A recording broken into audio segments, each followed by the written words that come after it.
Hey everyone, I'm Donald, this is Rich. This is the start of my 30K channel, and in our inaugural battle, it's going to be two Castorus Knight households fighting off against each other, both supported by Warhound Titans. One of them's going to have some Mechanicum infantry support, and one of them's going to have some Mechanicum experimental weaponry. Plenty of tea. So we are, what was our board layout? It was Clash of the Line, wasn't it? Clash of the Line. The two triangles Yeah. at either end. But yeah, that's us done. We'll come back with armies, options and deployment. Okay, here's the Loyalist forces. Starting down here, we have Knight Megara number 1. It is a troop with ocular augmetics and a Hecaton siege claw. Round the back we have Styrex number 1. It has ocular augmetics and a Hecaton siege claw. Here we have at the front Megara number 2. He has ocular augmetics and a Hecaton siege claw. Starting to see a pattern here. Yeah. We have Styrex number 2, and guess what he's got? Siege claw maybe? Yeah, and ocular augmetics. Oh, what a surprise. And here's the only variance is an Atropos. He's got ocular augmetics, and I think that was all I could give him. He's a very nice looking model, isn't he? Yeah, and the star of the show, here is the Warhound Titan, the Iustus Indignatio. Built on Forge World Camcairhi. This has some experimental weapons that are absolutely awesome because I made them so because I made up the rules. So here is the cancer gun or the chemo gun, or I can't remember. I haven't really decided what I'm going to call it. Cannon, whatever. Yeah, you know, rad saturation core. So you get the idea. Like insert meme here. It kills all flesh, all weak flesh. It is a primary weapon 1. It is a Hellstorm template. It has Torrent. It has Fleshbane, and it has Enhanced Radphage, which we're basically saying is a -2 to the toughness for if you suffer a wound from the device. That's 100 points extra, and here we have another 100 points extra. Bargain! It's a Sonic Destructor. Think the Ordinatus Sonic Destructor, except this one's from Forge World Camcairhi. So it has half the range, 36 inches, and it uses the 5-inch template rather than the 7-inch template. Other than that, it uses exactly the same rules as the Ulator class Sonic Destructor. There, means very little. Essentially, diet Ordinatus. Yeah. We have no allies, no fortifications, and nothing like that. We're on a hunt for the traitor. So, come back to you with the traitors. So here are the opposing forces. Right. Rich, take it away. Starting from right to left, we're starting off the Lancer. He's a fast attack option because I've taken the Scion Dolorous special rule, which allows him to reroll his charges, and he must charge if able. No other modifiers. Then we're moving on to the Archeron. He's a Scion Ulan, which is a free upgrade, which also makes him a fast attack option. It's the second fast attack option in the book. That gives him Scout and Hit and Run, but it's -1 on his front armour, so he's 12, 12, 12. But Scout gives him Outflank, so that might be quite interesting. Moving on to our HQ model, the Warlord, is the Castigator, and he's taking a Seneschal upgrade, probably butchered that. That basically gives him +1 weapon skill, +1 ballistic skill, and +1 to his invuln save. And he can re-roll his Warlord trait, which we did, and got a 5 initially, and then we got 6. We both 6s all round. Yeah. Right, moving on to our first troop choice, it's the Paladin, Oh. No, that one. That's the one. I'll get it in the end, sorry. The OG model, probably, what you see, what you get. No modifiers, just a free troop upgrade. And moving on to the final knight, he's our heavy support option. He's a Knight Errant, and he's taking the Scion Arbalester upgrade, which gives him Tank Hunters if stationary. He also has Ocular Augmetics, which is +10 points upgrade, which gives him night vision and re-rolls 1s on a damage table. So, allied detachment now? Yeah, so for the allied detachment, we've just gone 2 units of Phalanx, each with a multi-melter, no upgrades, bare bones. They're going to probably be deep striking in, trying to cause some nasty business, hopefully. And then for our HQ model for the allied detachment, we've got a Megos Prime, and he's got the Ordinator special rule, which gives him a once per game sort of 1 blast template, Ordnance, D3, Armor Bane. So it might be pretty good, or it might just miss. And then finally, centre of the board, Bello Canis. the dude himself, you know. So we've got some D weapons on one side, and then we've got the plasma blast cannon on the other side. So a lot of templates there. No special rules. No special rules. Just Not the ones we've made up anyway. Okay, so we're going to be using some custom rules for these containers. We're going to be having them able to get blown around the place.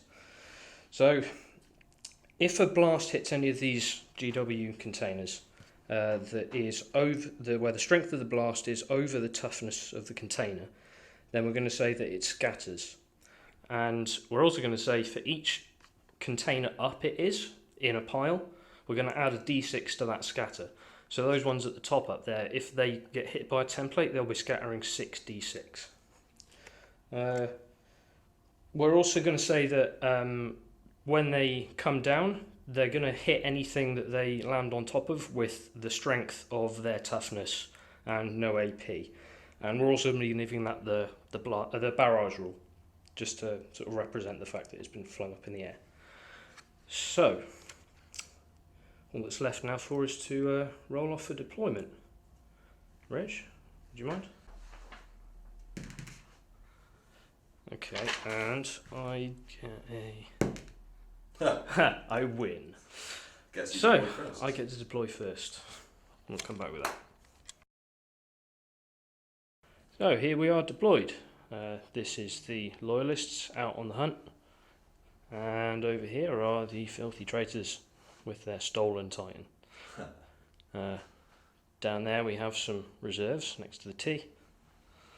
They're what are they doing? Deep striking for the Thalax? Yeah, and Thalax and deep striking, and the Knights will be coming in from outflank. Sweet. So the custom mission. The deal is that there's a sudden death objective in Bello Canis, in that deactivating it either boost shooting or close combat instantly wins me the game, because, you know, that's the point. But then we've also decided that the infantry, so the Thalax, the Magos, are going to be able to claim the water over there, and they can also claim the crates. The knights that I've got, even though they're troops, we're saying they can't really open, you know, they can't make the roll for the objective type. We're also including Slay the Warlord. Each Titan natively is worth 1 victory point as per the rules, and yeah, that's all of our special mission rules for the game. Pretty much, yeah. So the reason why these crates are all aligned like this, it was part of a strategy by these guys to advance on this Titan without incurring serious firepower. So there's been an automated little hover thing that's been building this wall out of nearby containers to cover the advance of the glorious Loyalists. So, Right. all that's really left is for my opponent to try and seize the initiative. So, Try. yes, of course I want you to fail. There's no try, there's only do or do not. We'll see about that. Not. We'll come back with turn 1. So here we are at the end of turn 1 for the Loyalists. The Iustus Indignatio used the Sonic Destructor to blast a hole through the containers, taking out a Void Shield on Bello Canis and dinking a hull point on that knight down there. He also irradiated these two piles, gasifying layers of steel off of them, and now they're at a toughness 5 with 6 wounds each, the entire pile. The lightning gun down here took a lucky shot, and it didn't render it, it missed. Yeah, that one missed, yes. The Styrix here, it stripped off the other Void Shield. The Attrapus down here couldn't get an angle onto Bello Canis with its Singularity Cannon, so it took a pop shot at the Errant over there, and it managed to save it. Yes. Didn't roll a Vortex. Boo.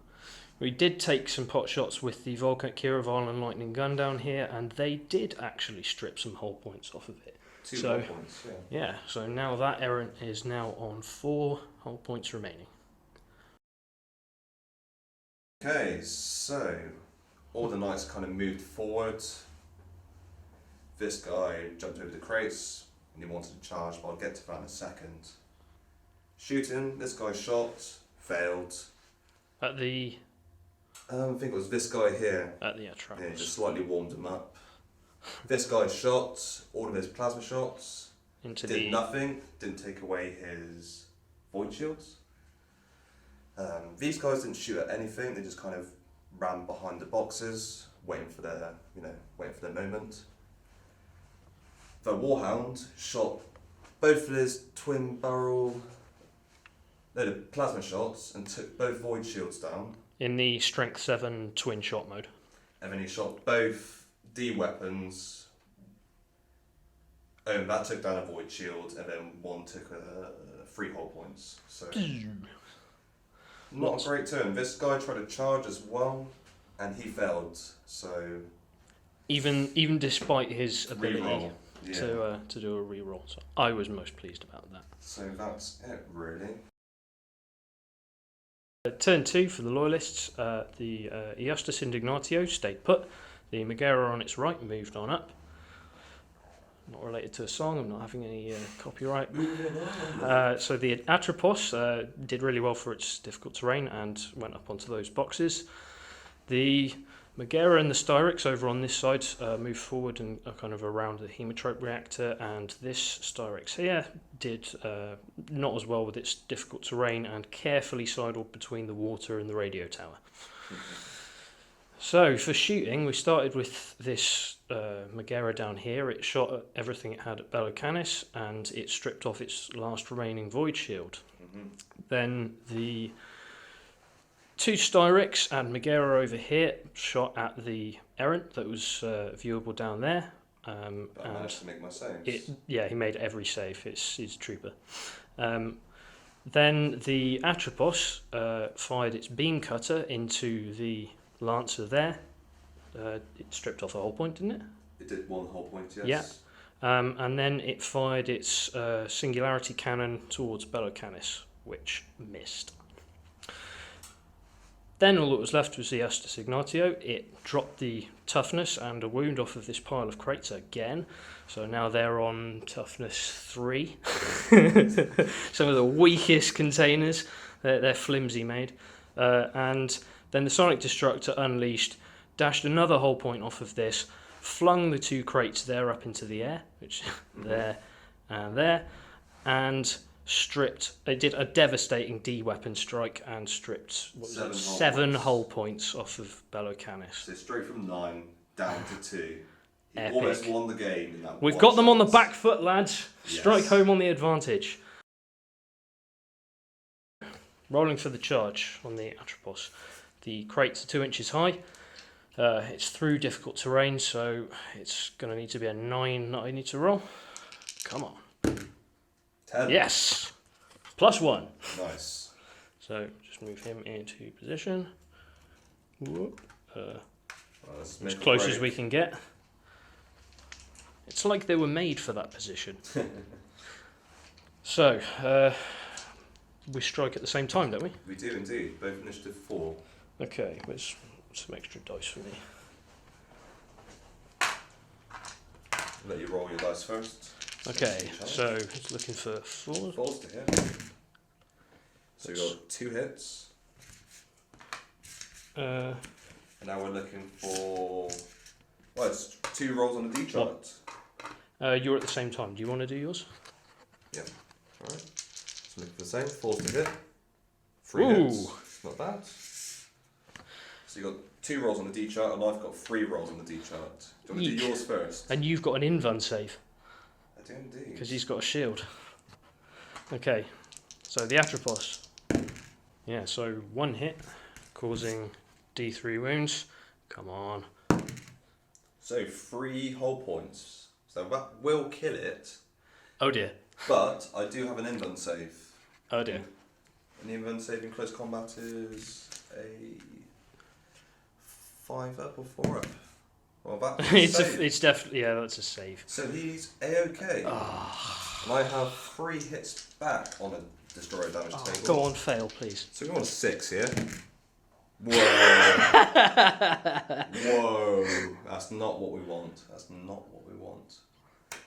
Okay. And we don't have ocular or augmented.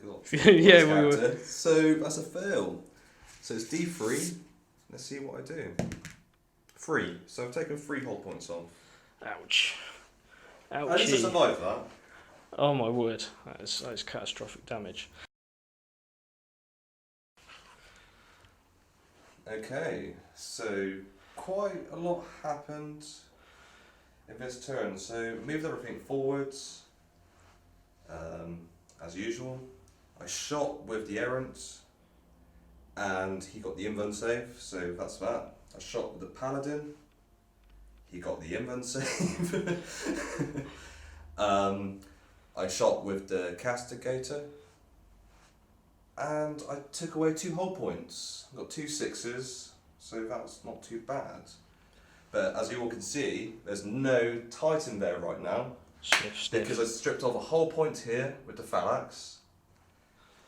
And then I did good with the shots here. 2 D shots, stripped off some hull points, and then finished it off with the strength 10 plasma destroyer shot. Yeah. So happy about that. So I've still got knights in the game, I can still have you. But we still have the assault to finish off with these 2 guys, and this guy here is going to charge in as well, and he needs a 5-inch charge. So let's see if I get that. Wait, he's in. Everyone's at the same initiative, so I'm going to let the scummy loyalist take his attacks first. Yeah, thanks. Because I'm an honourable person. Yeah, thanks, whatever. Traitor. I'll have you know you stole a Titan. Oh dear. There's nothing honourable about that. So, 4 attacks. we're both the same weapon skill. Yes. So that's 2 2 hits. Wherever he's going on, mate.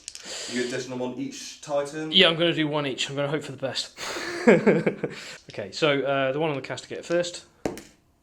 It's a normal. It's a D3. And the one on the Lancer. Oh! Whoa! Lancer's definitely gone. That was a good decision to split them up. Yeah. Right, so template it up. Yes, well... well, actually, return strikes first, eh? Return strikes. So the Lancer, even though he's blown up, he still gets to attack. 4 attacks, 3's to hit. No, it's 4's to hit, 1 hit. Ooh. On the D chart, let's see what I get. D3. Let's see how many hull points. 3 hull points stripped off. Woof. Okay, and now the castigator gets 5 attacks on the charge. Looking for 4s again. 3 hits. Now, he's strength 10 when he hits, isn't he? He is strength 10, so we're looking for 13 on the front. 3's to glance, 4's to pen. Only need 1, so. Oh dear. I got nothing against it. And then on the damage table, but we know he's going to blow up. This is going to be fantastic. I love this. Okay. So, a 4. Doesn't matter. Right, let's lay down some templates. The castigator is getting hit twice. Do you want to roll on the See what catastrophic damage table? the potency of my boom is. Potent. You coming down with me, boy? And whoa! So he definitely gets hit by 2 D shots. 2 D hits. That is a bad day to be a castigator. So it's a bad day to be your warlord as well. Yeah, well, you got to roll twice on the D chart on this guy now. Come on. Oh. Nothing and D3 hull points. So the D3 will be 3. So that would mean he's on 3 hull points now. He's on 3 hull points, and these 2 guys are both dead. Boom! We're going to finish it off with 2 jetpack moves, because the phalanx are quite quick, nimble things. Because phalanx are awesome, did you say? So this, this squad here, 8 inches. And the other squad? And the other squad, 5 inches. Okay, right. We've just remembered that the this castigator here can take his invuln save against the explosions from those 2 knights, so he might not actually have any damage at all. Let's see. So what do I need? Do I need a 4-up? I think that is the case. Because it's your warden. Because it's at a +1. Yeah, it's a 3-up because it's my warlord. Ooh. Makes it.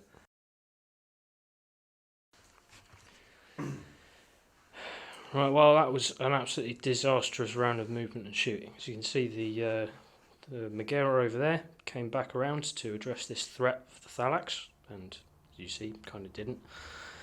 These 2 Styrics consolidated them into the middle to attempt to get a line on Bello Canis through the gap in the things, and we... I made one cover save, didn't I? Yeah, and essentially one thing happened and he saved it because of he was more than 25% obscured. This Megara over here, seeing that his charge is now blown up, has gone to try and make some revenge on these Thalax. Obviously fired Phase Plasma Fusel and Irrad Cleanser, but did nothing. Well, wound was there from him? One wound from him. Yeah. So we're going on to the assault phase. So this is going to be a multi-charge on these 2 Thalax. So I'm going to do an Overwatch. The 2 lightning guns on this squad then. Yep. 1 hit. And it does nothing.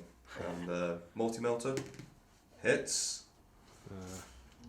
So definitely within master range. 9, that's a pen. Yep. You got an invuln save on the front, haven't you? Yep, that's where I put it. So looking for a 4-up, isn't it? Yeah. Right, what's it So do? what happens? D3 whole points. Oh, this is a bad idea, wasn't it? 1 whole point. So it's 2 off of him. And the second squad, 2 lightning guns, nothing. Multi-melter. Cocked. Nothing. Yeah, you just... Well, I'm happy with that. Yeah, you would be. Okay, so rolling the charge range. Hopefully not getting snake eyes. This looks like I'm going to need 3 inches. Oh, that was lucky. So, boom. Cool. I'm in with both. So, we have, what was it? 4 attacks?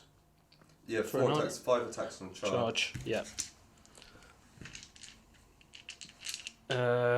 Initiative, though. Thalax are initiative 2, aren't they? I think this is also initiative 2. Megara. Right. Thalax are strength 5, but they can't hurt the front face and after the knight, so... You'll get an option to deliberately fail your morale check. Right, okay. At the end of it. So, normal attacks. So 1 hit. Yeah, 1 hit. That's what comes with having a big claw. So it'll be a top to wound. Luckily it is. It's just a strength 10. Yeah. That's 1 dead.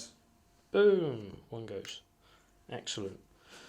Now initiative step 1, stomp attacks. Oh dear. So D3. 2. So 2 small blast templates. The first one has to be centered over something that was in base to... Oh, he's got knocked back, hasn't he? In base to base. So that's going to be All 3. there. Getting all those 3. And then the next one has to be within 3 inches of the first. I won't actually get anything, so I'm going to have to recenter it back on those 3 again. Okay. So those group, I think you're going to be very, very, very dead. So I'll see what happens. Rolling the chart. Can you grab one of the quick reference cards? Pre-order special. So a 6 and a 4. So something tells me that's going to disappear all 3 of them. Stamped. There's a Thalax-shaped stamp mark on the ground here. Oh, there's some redemption for the Loyalists. After an utterly wasted roll of shooting, that was just horrendous. It's going to be a desperate pickup. Let's see if we can And the do leadership some... test with these Thalax here. Oh yeah. And then Made fine. it. Stubborn. Okay. Just like me. Okay, a quick blessed auto simulacral roll for this guy. See if he gets a whole point back. No.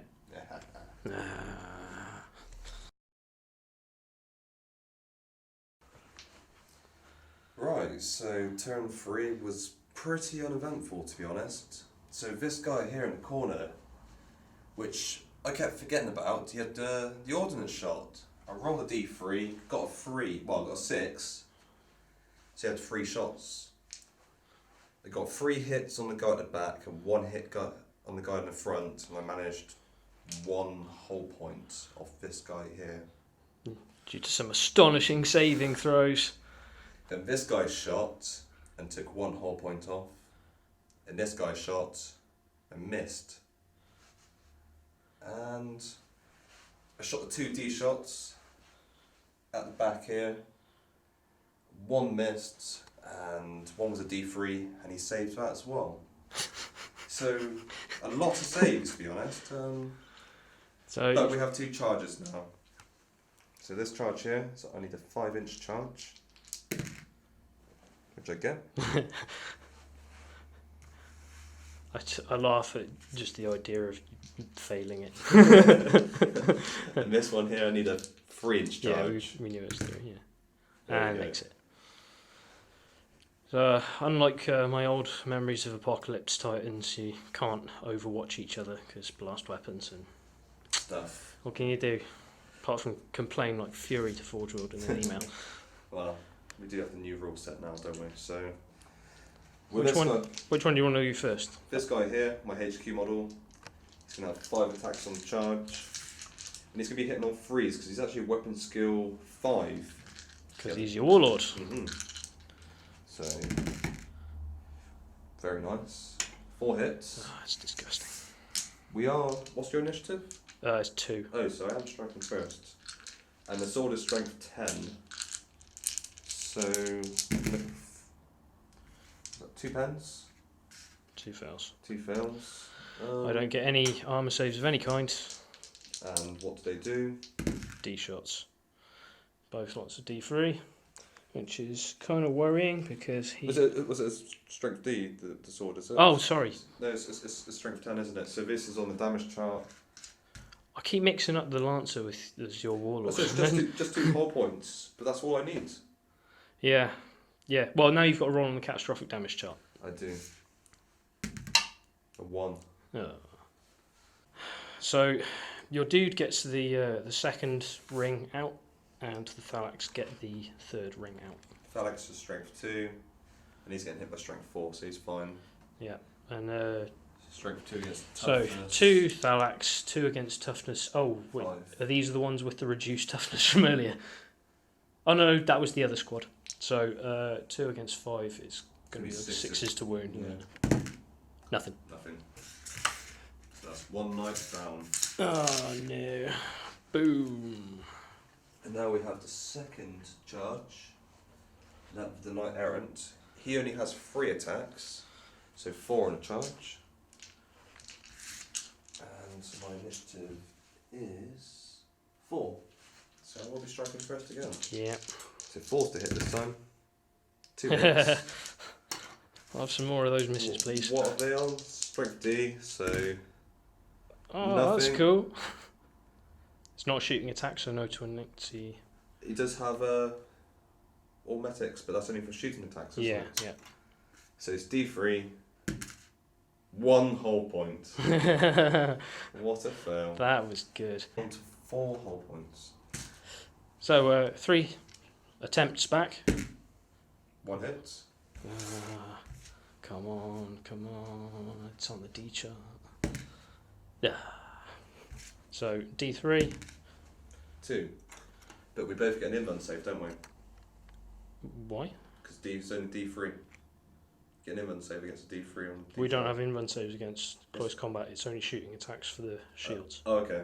Don't worry, I'll cut that out. Okay. And then I'll leave that in. Right. Well, yeah, on to it's the end of turn 3. I get to do my 2 Oh, no, because this is turn 3 Traitor, isn't it? Your yeah, charge. this is the end of turn 3. So Just my 2 void shields. Oh god, you've still got a Titan on the table. Nothing. Hey! Right, now we'll come back at the end of Loyalist Turn 4 and the last desperate attempt.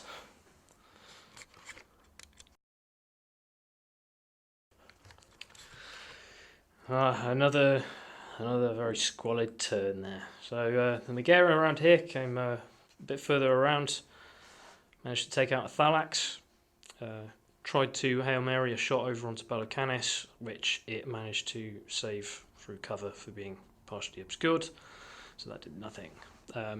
This Styrix here, he managed to make an interesting difficult terrain, got onto there, took some shots at the Bello Canis and did nothing. So he turned around and with his grav gun actually put a hull point on the Warlord. Now we've got the continuation of the combat. That's all that I can do. Alright, so I've got 3 attacks. You strike before me. Looking for force. 2 hits.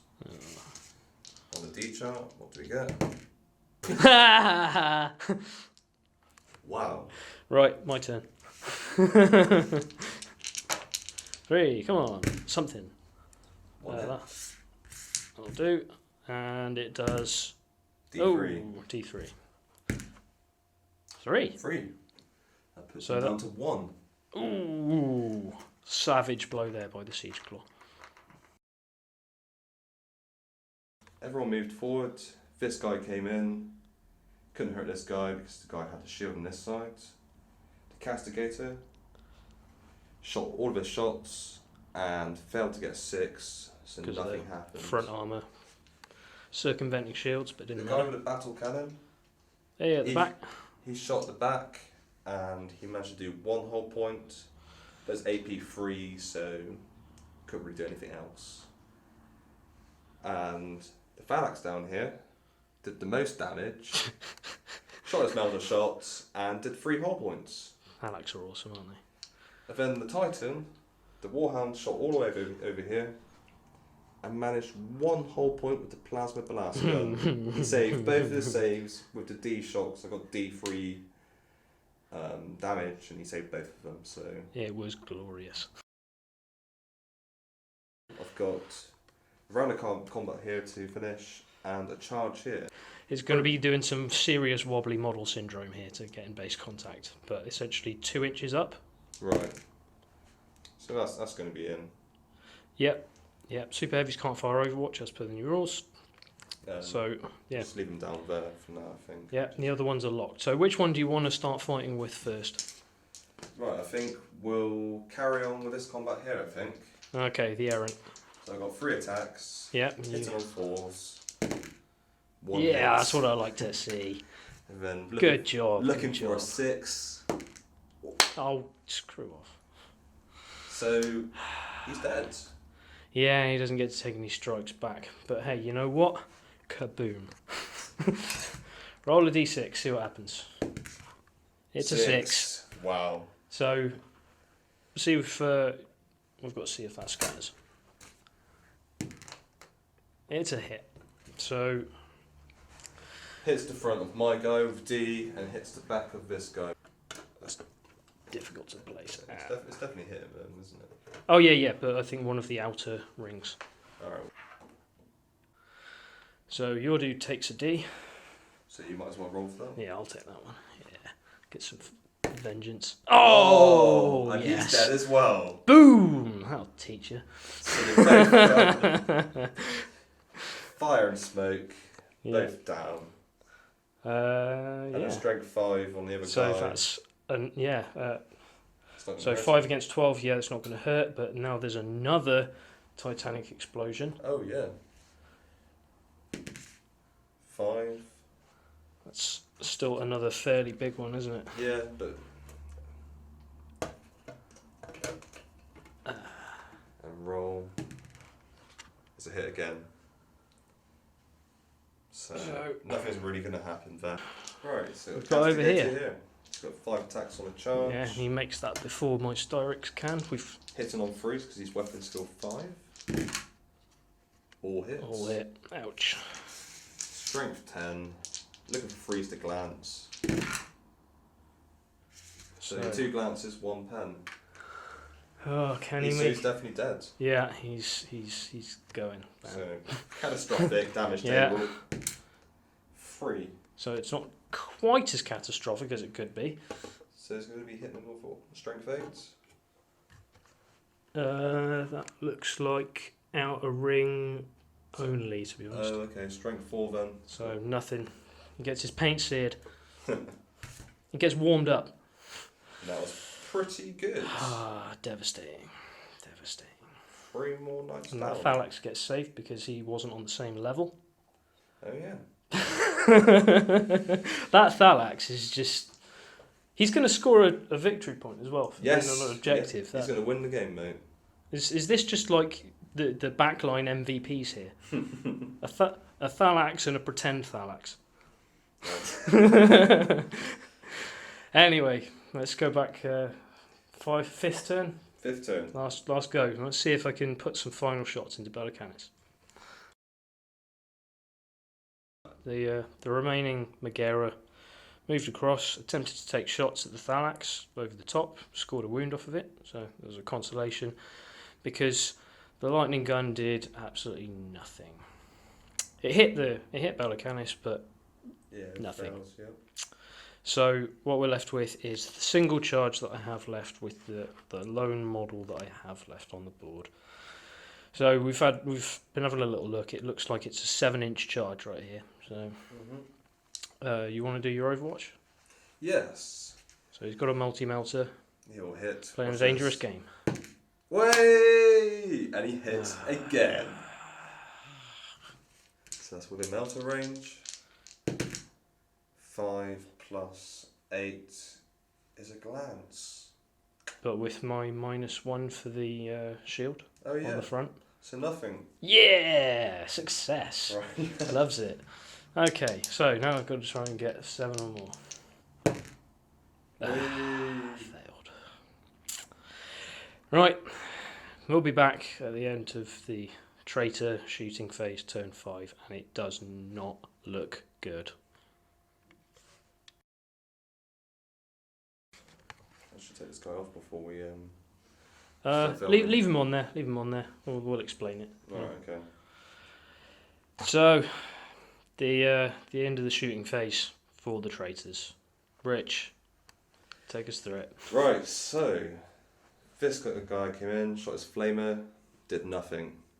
This guy, the castigator, shot all his shots, did nothing. I placed my shield on the side armour for the inevitable D shots, and Yeah, it was saved, yeah. This guy shot his battle cannon, did 1 whole point. bringing him down to 4. Then I shot my 2 D shots from the Warhound, hoping to kill this last knight, and he saved it. Yeah. I missed with 1, hit around here, and the other one he saved. And then I remembered I had 1 Phalanx left with a multi-melter. I shot him, I got explode result, and D3, so 4 whole points lost, and I won the game. Like the traitorous scumbag he is. Right, left-handed handshake. Well done. That's a win. Well done, Rich. That's a winner's face. Awesome.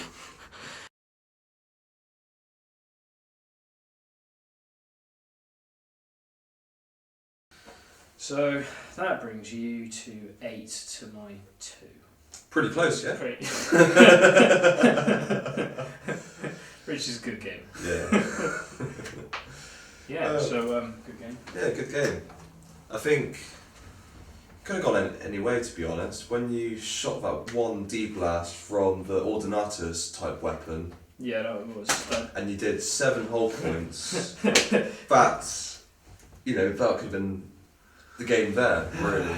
The flow of the game, yeah. Like Exactly. at that point, like I was thinking, like oh no, it's like the game's only just started. I'm not gonna ice it straight away, like. Turn into Alpha Strike. Yeah, regret. Yeah. But such is the way with the games. So traditionally MVPs. You first. See, it's a bit tricky for me. I'm not sure if it's the Phalanx. That last Phalanx with the multi-melter, because he did some work. He helped take down 3 targets essentially. And then you got the Castigator there as He did well. actually take down the last. And he took part about 3 things as well. His knight's just exploding in his face. Yeah. The one guy that has a weapon that can't actually do D. Is that a phone? Is it? Yeah, it's my favourite. The one non-D wielding knight. Absolutely hooned it. Into Yeah. What 3 different combats? Yeah, who needs strength D when you got strength 10, yeah? 2, sorry. No, it was 3, yeah. Yeah, he took part in about 3 knights killing. So, he got the right rolls. He had a 3-up invuln save as well because being the warlord they gave him the +1. Yeah, so he stuck it out. So that was great against the shooting attacks and the blasts in his face, so... I'm definitely going to be looking at him differently because like that. Yeah, when you're a knight owner and everything else has D, you're just like, oh right, well, that one's punked, isn't it? Well, no, it really isn't. Like, I think also because a lot of your firepower going onto the Titan. yeah, I had a lot of free room to go where I wanted and kind of do what I want and take down what knights I wanted, while you had to focus on killing the Titan. So yeah, I let you get close as well. yeah. That was kind of the feature with the sets of knights. Really, it's like the kind of the non-mechanically looking ones. They're like basically they're the ones with rerolls and close combat. They're the ones that like they'll hit hardest, and they're all initiative 4 minimum. The Lancer obviously can get +1 5. initiative, yeah. So And got when, swift like, strike. Yeah, and when most of the opposing forces initiative 2, they really can't do combat because they will. They just have to take it, see if they survive, and then hit back with less attacks as well. Yeah. So really, yours was primarily focused with shooting. You had the funky weapons with the miniature black holes essentially, but that didn't pop off at all. Yeah, they did none of it. Yeah. Yeah. I think that's been done to me more than I've actually managed to shoot other people with it. I was playing a game against somebody else in like a last hurrah of 7th before 8th came out, Okay. and they were doing technomancy stuff. Yeah, and so and he got like a vortex off in my own deployment zone, Oh and he dear. carried on winding around for the rest of the game, just just constantly worrying me. Oh. Yeah, so that was so MVP is your Thalax. Yeah, it's between the Phalanx and the Castigator. I can't really choose, to be honest, mate. It's a toss between those two, and I think Wooden Spoon goes to the guy with the flamer because he came in, looked pretty, and that's about it. He did force me to make some decisions with the ion shield because there was that time in the centre when it was like I've got like 5 different directions fire's coming from, and I've got to choose one of them. Like exactly, yeah. He played his part, so.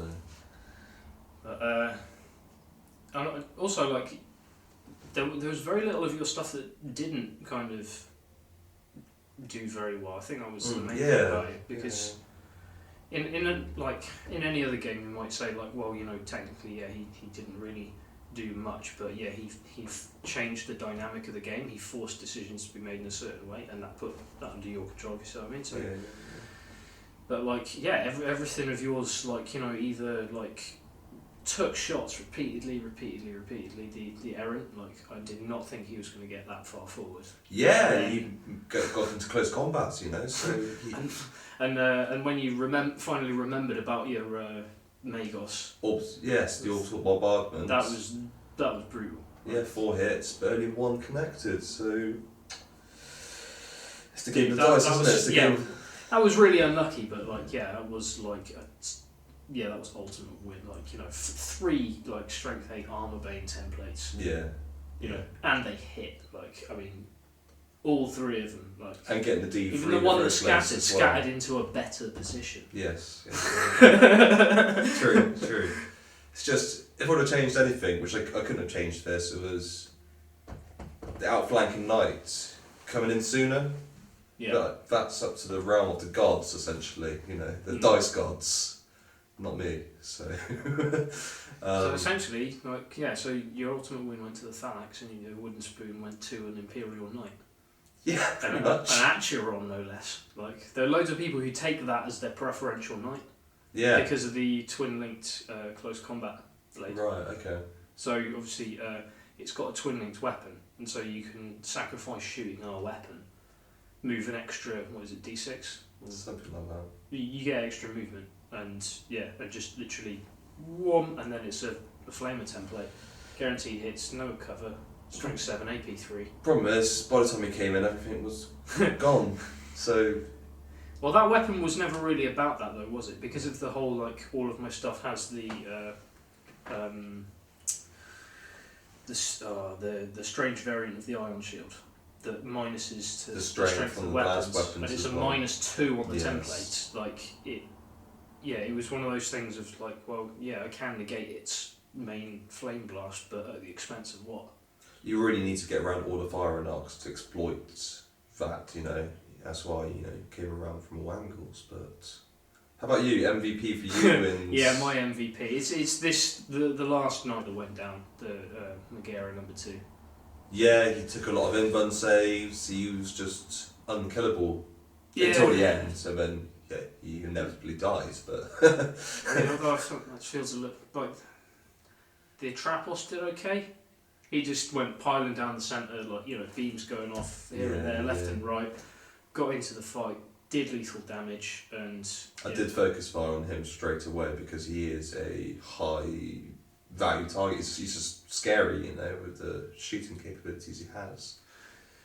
I definitely had to get him close in order to get that other second shot, Yeah, because yeah. I feel like it's almost like a little bit of a waste, kind of.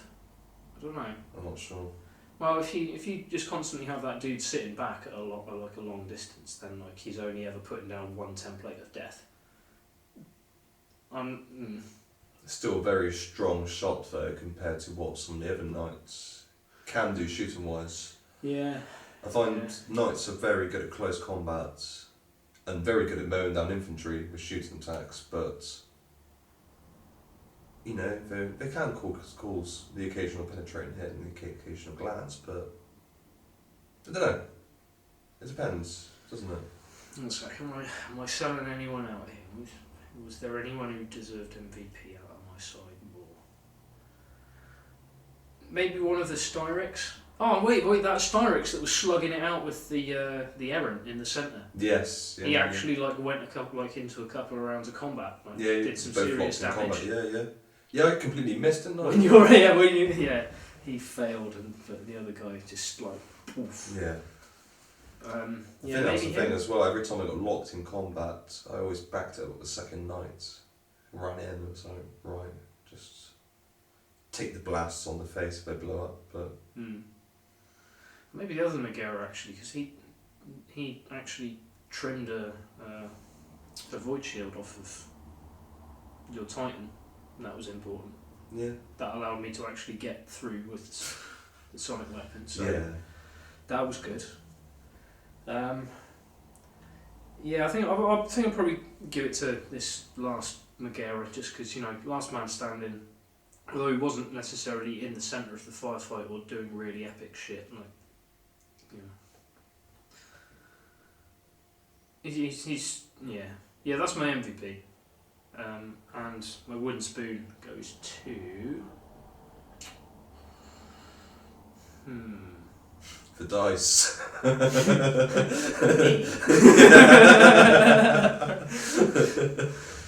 No, this has been quite underwhelming for you throughout the whole game, hasn't it? To be honest, apart from the first couple of turns. Oh no, the Warhound with the Sonic Destructor. Oh, was yeah, just yeah, amazing. yeah, I yeah, love yeah. that. Like, just Yeah. showering crates everywhere. Of course, and it was bloody scary. 7 hull points in 1 shot.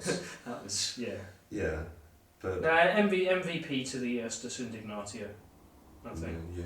All the rest of the knights were just kind of like very predictable, apart from that one Styrex that slugged it out. But even then, like, what did that really achieve compared to nearly waxing the target? Yeah, it's got to be a Titan, mate. Yeah, Yeah. MVP's Titan. Yeah. The fail is.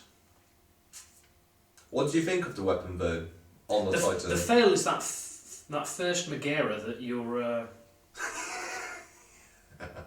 your warlord went into, and it just kind of went like, you know, oh yeah, this should be easy. He hasn't got a D weapon. Oh, he's killed him. Some slick sort of just like, yeah. Maybe I'll give him like a navy blue panel to reflect his ninja side. I thought the weapon, the Ordinatus weapon on the Titan was an interesting. It's an interesting addition. I think I quite like it, and it's good. I was hoping that I might be able to use the Megara to hemotrope reactor to turn the phase plasma fusion into a small blast template that now has a higher strength than those toughness 3 containers over there. But then it didn't work out. It needed to go off and do other stuff trying to fend off the Thalax.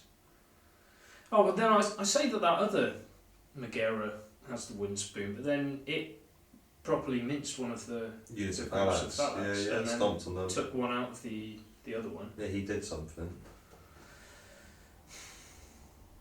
So really, it's the Styrex really, that last one that was stood on the boxes before it blew up.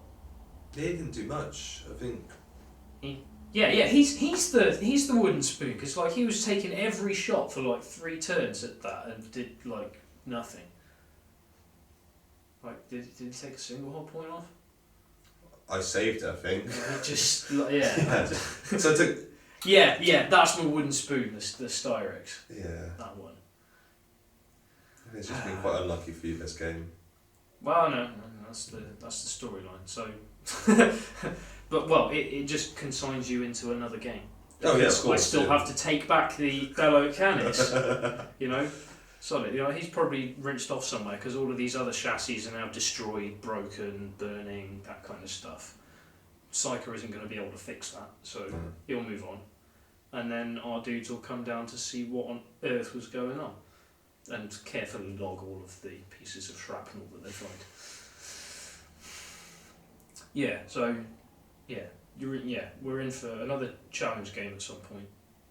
Same forces? Same forces. But I'm gonna build a load of terrain buildings.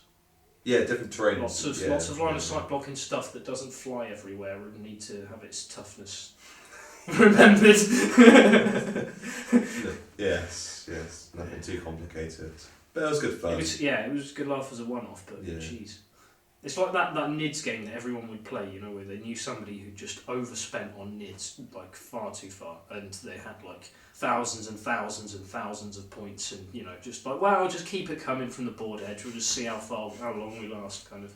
And then everyone's done it, you know, but you don't go back for another one of those games, do you? No, Like, a weekend of it's enough. Yeah, right. Yeah.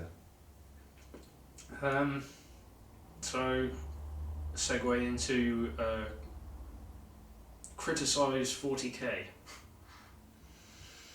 Controversial. Disparage 40k section.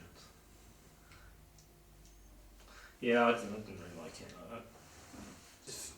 I've kind of I liked 6th edition. You know, for what everybody, you know, whatever's said about Matt Ward and you know all of his kind of codex shenanigans, like I did like 6th edition and all the terrain stuff that he added, and particularly the Apocalypse expansions, the Cities of Death expansions. Those were really good. But then, like for me, a lot of the building rules that I kind of liked that then crept over into 7th were 6th edition, basically. Yeah. I mean, everyone that I played was playing 6th edition because, you know, I'm not putting up with that newfangled rubbish. Not a lot changed from 6th to 7th really. They had the psychic phase, challenges, the moving through terrain. The assaulting through terrain. And obviously, you know, the biggest one to me was the D weapon change, you know. Yeah, I didn't like that, man. The 6 on the chart is kind of a bit of a cheap trick, you know. It's like, right, I've shot you once. Do I blow you up or do I not? Yeah. I think it should be a bit more tame. So you've got D3, and then it's just D6 plus 6. Why isn't it just D6? You know, you go from D3 and then you go to D6. D6 is still amazing. Well, it's a throwback of the days of old, isn't it? It was like, was it 3rd edition, where they basically threw out a lot of the dices, because that was when they changed a lot of the profiles from like, you know, like a 3d12 plus d6 for a damage rating or something like that. And see, I started playing during 4th edition, so I missed out on all the different d20s. I think that was a Kirby era. The dude who was controlling GW when it was being floated on the stock market, and then gained massive profit from having huge amounts of shares that he bought himself in it, you know. And I think that was kind of part of the push to try and make the game more accessible to people who didn't have equipment, because the D6 was kind of a ubiquitous dice with any game. You had it in Monopoly, Cluedo. Yeah, and look where we are now. We're not even using templates in 8th edition. Of course, we're playing 7th edition with the Horus Heresy new rule set, which we're quite grateful for. But all these different types of templates which we're using now, you don't use them in 8th edition as far as I'm aware. I love my templates. Yeah, we both do. You know, like, it's something I grew up with. It's just, I don't know. Yeah, it was largely like it was always part of yeah. Like, just the idea of like, because you can't really get too sort of picky about it, because like back in the heady days of 6th edition, when infantry had a front facing, firing arc. Yeah. That wasn't open to abuse. I think there's always going to be, loopholes and a meta, and there's always going to be something better than something else. But I think it would be fair to say that templates are one of those things that are quintessentially 40k. Yeah, definitely, yeah. It's very much. Like, I reckon if like somebody who didn't know anything about 40k, like if they were trying to portray it in a film or something, would have like a pile of templates and a pile of dice and a bunch of models just like this, so they wouldn't have a clue about what game they were actually playing. They'd just be throwing dice and going mad because that's part of the show. But yeah, it was just too much of a drastic change. Yeah, and I think what I didn't like is kind of the change. It's the are you taking like a global perspective of a position of a thing, or are you taking like an infinitesimal point thing? So like in Battlefleet Gothic, your ship was always considered as an infinitesimally small point in the centre of the stick of your base. Again, I never really played that. I played X-Wing, as we know. Yeah. Well, it kind of... Oh, no, it didn't do the same thing, did it? Because it was little things with the bottom section. Yeah, you just had the 45-degree firing arc. Same as what we use in 40k, essentially. Yeah. And 30k in Asia. But actually, no, it does, doesn't it? Because it still goes down to a central point of a standardised size square base. So therefore, all of your arcs will be all going to an infinitesimally small. So yeah, that's still consistent. Yeah. Whereas like 40k, it was kind of this a global positioning thing for the dude. So like the base was considered part of the dude. So like when you were laying a template, if it touched the base, even if like the model was like a waif and took up like a sliver of it, it still counted as a hit, because, and a reason it's a bit like the electron around an atom thing. The electron could be anywhere, but it's potentially everywhere, so therefore it has position everywhere, kind of thing. So it's same with the Space Marine on his base, he potentially has position anywhere on that base. But then what the 8th edition does is it spreads that kind of potential positioning thing to the entire squad. That's how I reasoned the thing. So let's say you have one dude visible, then everybody that can see that dude can shoot at every single one of the other ones. But that's considered as that's because if you're taking like a global view of it, of the squad members could be at any point in that group, then technically it's like the dude's running in a line out behind the wall and the machine gun just carries on gunning them down, kind of thing. Which is pretty dumb, but I'm sure we'll get some people telling us to go do things to ourselves. No. If you enjoy 8th edition, that's fine. That's more power to you. But you can keep it. Yeah, we're quite happy. We have a new improved Horus Heresy rulebook. It is 7th edition, so that is the rulebook we're going to be using. Yeah, I don't know. I'm happy-ish. I'm happy-ish as well, yeah. I mean, I'd have preferred like a full-on regress to 6th. I don't mind either way. Full on like, no, Magnus didn't happen! Yeah. I find the psychic phase was fine in 7th edition as long as you don't play against someone who has lots of psychers and lots of warp charge dice. And when you're playing Horus Heresy, you're not really spamming the librarians, you're not really spamming lots of psychers, so... Not that we've used any psychers yet playing 30k, but I think we will. I think. Alright, okay. Right, we've just received a message that we have to finish, like, now. But, but basically, I'm forcing him to sit here for a little bit as a thank you to Cam Carehy for supplying me with my Warhound, because, like, you absolute god, you. Like... It is a beast, isn't it? It's a lovely... It's awesome. Do you think the rules are befitting of the magnificence? Oh, definitely, definitely. It's quite scary. Very scary playing against that thing, you know. It's just... Yeah, it had to go down quickly. We'll see what anyone who cares about the costs that I gave the weapons, give a comment on what you think the weapons should cost. Yeah, because obviously we just said, 100 points each. I don't know if that's too less or too much or whatever. Yeah, that was just me guesstimating based on like the upgrades that you could get for the Warlord Titan, just because, they seemed like pretty amazing upgrades on that thing for, what was it, the Sun Fury Plasma... Oh no, it was the triple barreled laser destructors. Right. Upgrading it from the Apocalypse things, it was like 100 points or something, or 125. Anyway, yeah, the real shame in all of this is that Cam has actually been injured. He failed a dangerous terrain check, and also failed his feel no pain roll. But luckily, the doc has got him all fixed up again, and he's currently in pain apparently and recuperating at home. So hopefully we'll be giving you some more viewing material, Cam. And thank you so much for my Titan. Awesome!